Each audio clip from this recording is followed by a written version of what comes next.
नगरसेवक आले आहेत भाजपचे, हो. कसं पाहताय निकाल? नगरसेवक आमचे 15 निवडून आलेली आहेत आणि त्याबद्दल सगळ्या मतदारांची ज्यांनी भारतीय जनता पार्टीवर पहिल्यांदा एवढा विश्वास दाखवून आम्हाला निवडून दिलं त्याबद्दल सर्वांचे प्रथम आभार व्यक्त करते. नगराध्यक्ष पदाचं मात्र 15व्या प्रभागापर्यंत 10,000ची लीड होती आणि त्यानंतर मात्र ती घसरली. तर मला एवढंच म्हणायचं, हा ट्रेंड मतदानाचा कुठे चाललाय, कुठल्या दिशेने चाललाय आणि कशाला प्राधान्य देऊन चाललाय हे बीडकरांनी परत एकदा लक्षात घ्यावं आणि यात सुधारणा होईल पुढच्या इलेक्शनला असं अपेक्षा करू. ताई, आपण जर पाहिलं तर बीडची नगरपालिका ही कायम क्षीरसागरांच्या नेतृत्वाखाली आजवर होती, परंतु पहिल्यांदाच यावेळी आता क्षीरसागरांचं नेतृत्व दिसत नाही. तुमच्या रूपाने एक क्षीरसागर मात्र पुरवलंय. क्षीरसागर मुक्त कुठे झालं? मी आहे ना.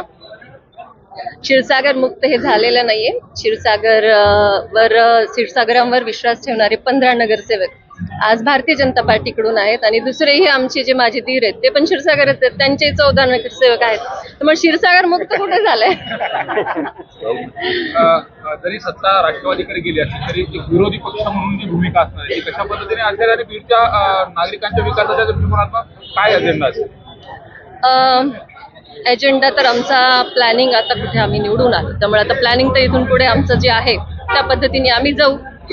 सगळे आमचे आता पंकजाताईचं थोड्याच वेळात आगमन होत आहे, सगळे नगरसेवकांची मिळून एक मीटिंग होईल आणि त्यानंतर आमची पुढची वाटचाल कशी असेल, कुठल्या पद्धतीने असेल असं आम्ही ठरवू.